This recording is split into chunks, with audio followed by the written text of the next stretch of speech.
लोग का प्यार इस कदर मिल रहा है, मुझे बहुत खुशी है कि आप लोगों को ये हमारा चैनल पसंद आ रहा है। जो हम प्रोग्राम कर रहे हैं उसको भी आप लोग बहुत पसंद कर रहे हैं। तो मैंने सोचा कि क्यों नहीं एक लाइव सेशन करते हैं आप लोगों के लिए। तो इस वीकेंड पे विचार है कि करूं। तो आपसे ये गुजारिश है कि आप जरा आइडिया दीजिए कि आपको कौन सा टॉपिक पे चाहिए। तो उस टॉपिक पे हम थोड़ा सा रिसर्च करके and we do a live session on Saturday और संडे। एंड इसके लिए आपको जो मेरा चैनल है उसको लाइक करना पड़ेगा, शेयर करना पड़ेगा, सब्सक्राइब करना पड़ेगा। और अगर आपको अपडेट्स रेगुलर मिलते रहें तो आप चाहती हैं ऐसा, तो आप जो बेल आइकन है उसको जरूर प्रेस करिएगा, जिससे कि आप जब भी मेरा कोई वीडियो अपलोड होता है चैनल पे तो आपको उसका नोटिफिकेशन टाइमली पहुंच जाए, आप कुछ भी उसमें मिस ना करें। तो आप लोगों के प्रश्न उत्तर का सिलसिला अब हम शुरू करते हैं। सबसे पहला प्रश्न हम लेते हैं देविंदर जोहल जी का। सबसे पहले तो ये कहती है कि you have a beautiful garden and well explained video. ये एक बात कर रही है मेरे कैक्टस वाले प्रोग्राम की।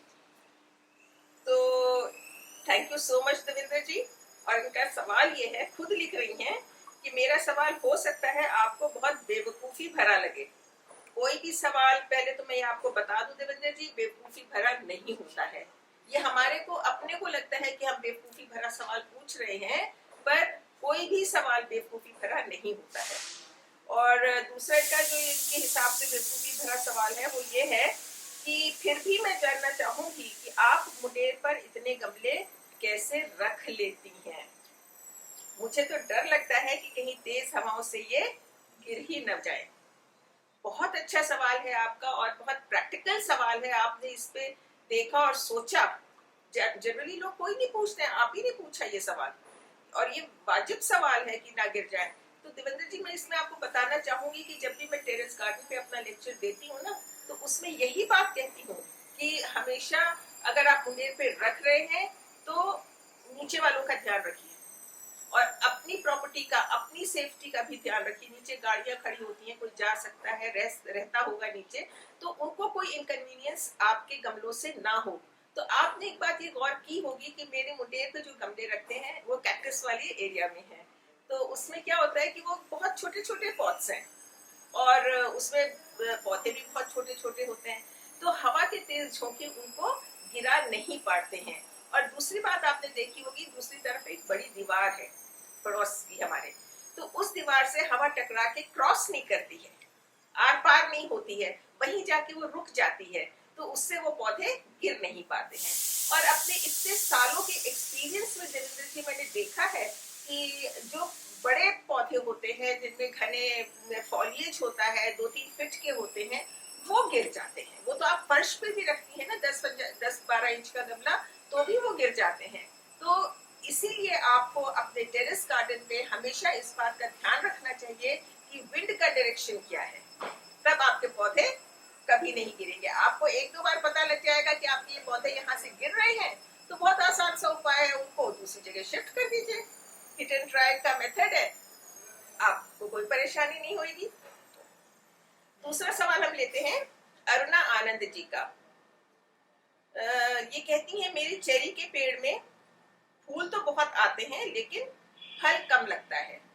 तो अरुणा जी, और वैसे भी मैं अपने दर्शकों से एक बात ये कहना चाहूंगी, जब भी आप प्रश्न पूछते हैं तो प्लीज अपनी जो रिहाइश है, आपकी जो लोकेलिटी है, आप किस एरिया से बिलोंग करते हैं वो जरूर लिखें। अगर आपका किसी भी प्लांट के, पर्टिकुलर प्लांट के लिए आपका कोई प्रश्न है, उससे मुझे जवाब देने में बहुत सुविधा हो जाती है। नहीं तो जो भी मेरे जवाब होते हैं वो जनरलाइज्ड बहुत होते हैं कि अमूमन ऐसा होता है।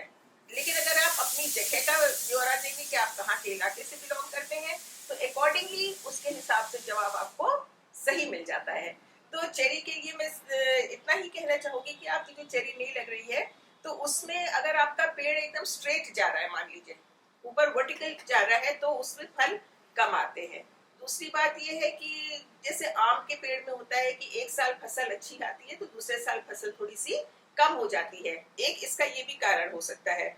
और तीसरा कारण ये हो सकता है कि हम लोग फूल और फल ज्यादा लेने के चक्कर में ना मेन्योरिंग बहुत ज्यादा कर देते हैं पौधों में, और मेन्योरिंग नाइट्रोजस अगर आपने कर दी है तो वो फॉलिएज बढ़ जाएगा ऑब्वियसली, और उसमें फूल कम आएंगे। तो अब आप उसमें थोड़ी सी फास्फोरस की खाद दीजिए, तो आप देखेंगे कि आपको रिजल्ट उसका बेहतर मिलेगा। अगला सवाल हम लेते हैं वरुणा बिरडी जी का। मेरा एडेनियम श्रिंक हो रहा है और पत्तियां भी पीली पड़ रही हैं। उसका कॉडेक्स तो हार्ड है, क्या कारण होना चाहिए, क्या करना चाहिए मुझे? तो वरुणा जी, ऐसा है कि हम लोग कहते हैं कि ये जो है adenium is a desert rose, desert का प्लांट है, तो पानी कम दीजिए। कहीं ऐसा तो नहीं है वरुणा जी कि आपने पानी बहुत ही कम दे दिया हो जिसकी वजह से वो श्रिंक कर रहा है? तो अगर आपने ऐसा किया है या आपको पता होगा तो आप उसमें पानी दे दीजिए, वरना हमेशा पानी की अधिकता से ही वो श्रिंक करता है। पर आप कह रहे हैं आपका कॉडेक्स ठीक है, कोई प्रॉब्लम नहीं है, पत्तियां पीली बिना पानी के भी पड़ सकती है, ऐसी कोई बात नहीं। और हमेशा इस बात का ध्यान रखिए कि पानी कम देने से पौधा कभी नहीं मरेगा। अगर पत्तियां मुरझा भी गई हैं, वो श्रिंक भी कर गया, it will bounce back when it gets proper watering. But अगर एक बार पानी ज्यादा देने से आपकी जो रूट्स हैं वो रॉट कर गई हैं, गल गई हैं जड़ें, तो उसका सर्वाइवल बहुत मुश्किल है। तो मुझे तो यही लगता है कि अगर कॉडेक्स ठीक है तो आपने उसमें पानी कम दिया है। और ये देख लीजिए कोई इन्फेस्टेशन तो नहीं है उसमें, कोई किसी चीज का, डिजीज का अटैक तो नहीं है उसमें, ये आप और चेक कर लीजिएगा। दिनेश कुमार शर्मा जी कहते हैं एडेनियम के बीज किस महीने में लगाने चाहिए? दिनेश जी, ऐसा है कि एडेनियम के बीज जब फ्रेश होते हैं ना, जब आप हार्वेस्ट कर लेते हैं उनको, आपको उन्हें तभी लगा लेना चाहिए, तब जर्मिनेशन रेट जो है आपका अच्छा हो जाता है। तो 10-12 दिन 2 हफ्ते के अंदर अगर आप उनको लगा लेंगे तो आपका रिजल्ट अच्छा निकलेगा। और दूसरा ये कहते हैं कि एडेनियम के बीज हार्वेस्ट कब करने चाहिए? तो इसके लिए क्या नाम है, दिनेश कुमार जी, मैं लेकर आई हूँ बीज, एक इसका पॉड, ये देखिए, ये इसका एडेनियम का पॉड है। पेड़ में लगे होते हैं ना दो इस तरीके से, इधर से और इधर से दो सीम की तरह से निकलते हैं। तो ये जब इतना हो जाता है तो आप देखेंगे इसमें एक बीच में लाइन होती है, मटर के जैसा मटर होता है ना, मटर की जो फली होती है उस फली की तरह इसमें भी एक लाइन होती है। तो जब ये पकने पे आ जाते हैं बीज इसके अंदर के, तो ये फूलने लगती है, खुलने लगती है। तो इस पे आपको बहुत जबरदस्त ध्यान रखना है। जैसे ही ये आपको दिखे कि ये खुलने को हो रही है, आप इस तरह से, जैसे मैंने ये रैप कर दिया है, इसके ऊपर एक सुतली या धागा या कुछ भी, आप उसको इस पे लपेट दीजिए जिससे कि ये खुल ना पाए, खुल ना पाए। और दूसरा ये है कि अगर ये खुल गए तो उड़ जाएंगे, आपके हाथ से निकल जाएंगे, आपको हाथ नहीं लगेंगे। तो आप इन्हें इसी में पकने दीजिए पूरा, जब तक ये ब्राउन नहीं हो जाते हैं आप इसको नहीं तोड़िए। ये पूरी फली जो है ग्रीन से ब्राउन हो जाएगी, लटक भी जा सकती है कई बार पक के, तब आप इसको यहाँ से आराम से कैंची से काटिए, हाथ से कभी भी खींच के मत तोड़िएगा, और आपके बीज ये हार्वेस्ट हो जाते हैं। और जब आपको लगाना हो तब आप इनको खोल लीजिए और हाथ के हाथ इनको हफ्ते 10 दिन के अंदर लगा लीजिए। और वैसे भी दिनेश जी, इस पे एडेनियम्स पे तो मेरे काफी वीडियोस हैं, और लिंक आप देख लीजिए, इसमें दे दिया है, ऊपर आ रहा है, आप उसको जरूर देखिएगा। उसमें और अच्छी तरह से आपको क्लोजअप से समझ में आ जाएगा कि किस तरह से आपको ये सीड पॉड्स सेव करने हैं। स्वयं ओबरॉय लिखते हैं, फिर से आपको परेशान करने आ गया।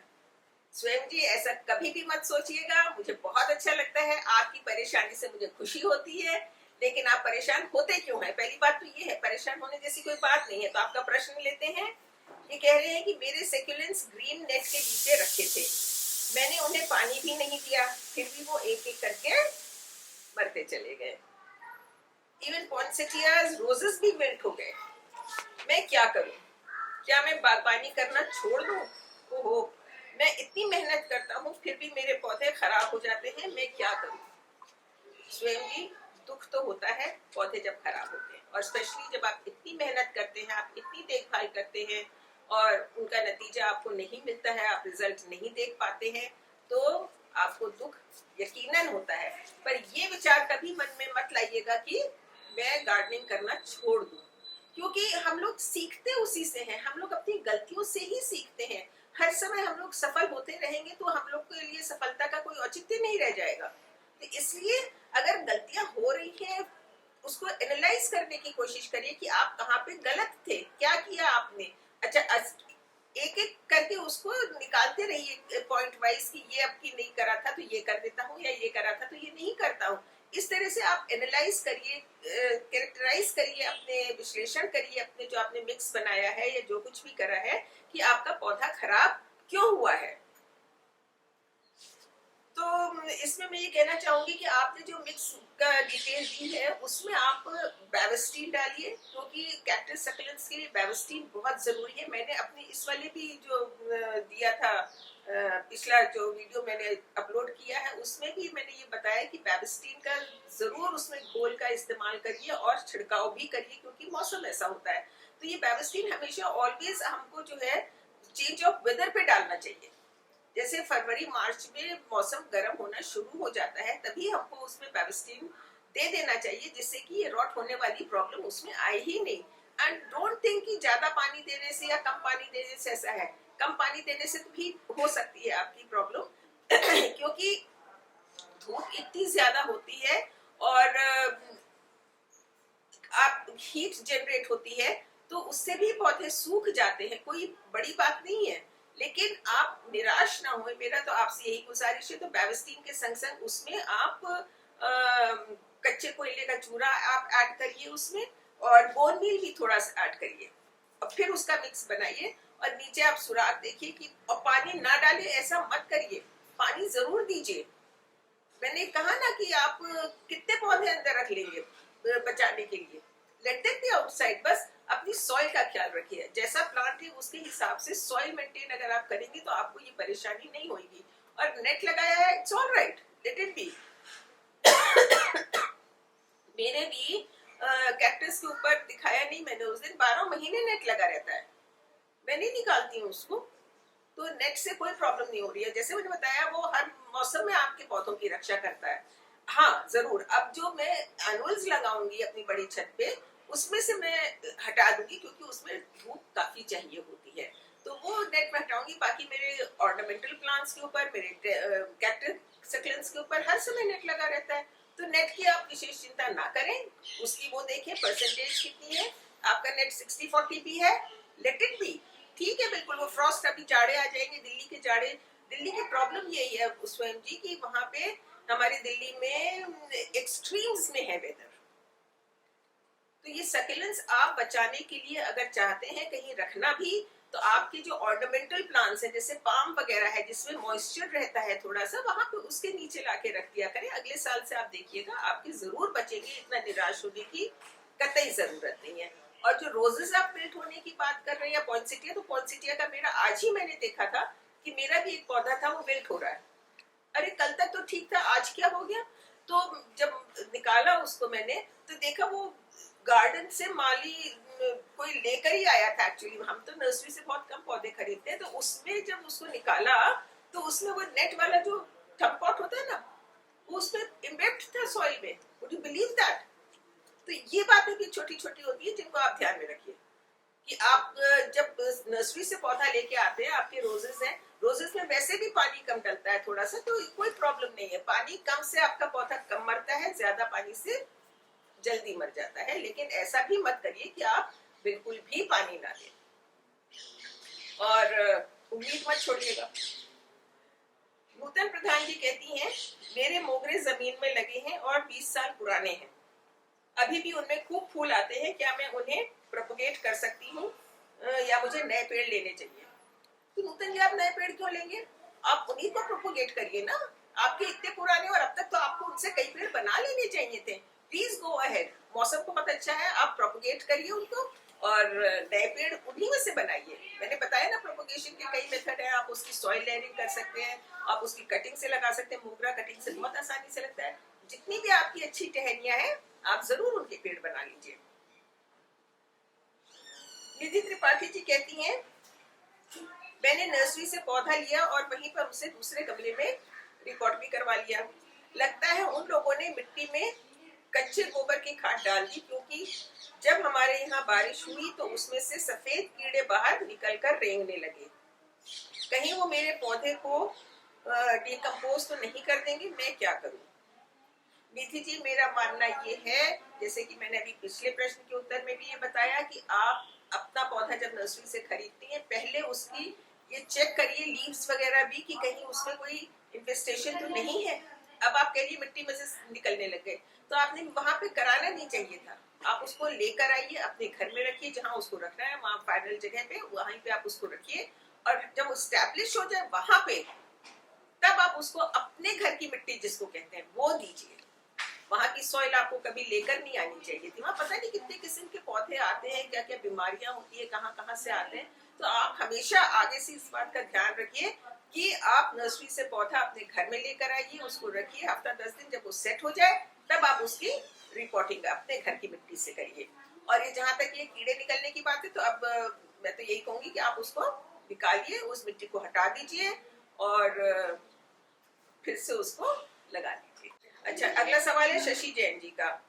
मैम, मैं वेजिटेबल और फ्रूट पील से ऑर्गेनिक मेन्योर बनाया है, पर उसमें कीड़े नजर आ रहे हैं, क्या करना है? तो शशि जैन जी, ये तो आएंगे ही कीड़े, नहीं तो उसको माइक्रोबियल जो एक्टिविटी है उसमें नहीं होगी, तो आपको वो डिकम्पोज कैसे होगा?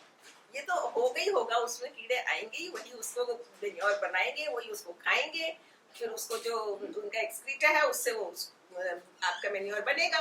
तो लेकिन उस बात का आप ध्यान रखिए कि जितने आप उसमें छिलके डालती हैं ना अपनी सब्जियों के, एक तो उसमें गीलापन ज्यादा ना हो, कि मतलब आपका जो बचा हुआ खाना है, जो नहीं आजकल हम लोग कोई वेस्ट करते हैं, लेकिन अगर वो डाल रही है तो उसमें लिक्विड चीज ना हो जाता और चिकनाई ना हो। और जितना भी आप पील्स उसमें डाल रहे हैं उतनी ही उसमें ब्राउन मैटर डालिए। उसके बिना, जब मौसम में इतनी नमी है आजकल, कि जिस भी चीज में आपने रखा है, चाहे वो प्लास्टिक में है तो बिल्कुल ही इवेपोरेट नहीं होगा आपके ड्रम से पानी। अगर आपने टेराकोटा का है, मिट्टी के बर्तन में रखा है, तो एब्जॉर्ब करेगा नमी मॉइस्चर बाहर से, तो पानी तो अंदर होगा ही होगा उसमें, और उसमें कीड़े और ज्यादा डेवलप होंगे। तो आप उसमें ये जो ब्राउन पेपर्स आजकल अमेज़न से जितनी भी पैकिंग्स आ रही हैं, ब्राउन उसमें एनवेलप, अच्छे थिक मोटे ब्राउन एनवेलप्स में आ रही हैं, लिफाफों में आ रही है, उनके छोटे छोटे पीसेस करके उसमें ऐड करिए। या आपने जो अब सूखी पत्तियां इकट्ठी की थी उसमें पतझड़ में, उनको डालिए। या आप लकड़ी का बुरादा डालिए। जब तक आप उसमें एक हिस्सा पत्ती और 3 हिस्से कम से कम वो नहीं डालेंगे, कोकोपीट भी आप यूज कर सकते हैं ड्राई अगर आपके पास है, वो मैटर आपको उसमें जरूर डालना पड़ेगा, तभी आपकी खाद ठीक बनेगी, भुरभुरी बनेगी, उसमें से स्मेल नहीं आएगी, और ये जो कीड़े हैं ये तो उसमें आएंगे और आने चाहिए भी। रश्मि अग्रवाल जी का प्रश्न है, मैं आजकल बायो एंजाइम ग्रैन्युल्स के बारे में बहुत सुन रही हूँ, क्या ये सीवीड ये का वो है, और क्या ये घर में अपनी वेजिटेबल्स में इस्तेमाल करने के लिए ठीक रहेगा, और क्या ये प्लांट्स में डालना जरूरी है?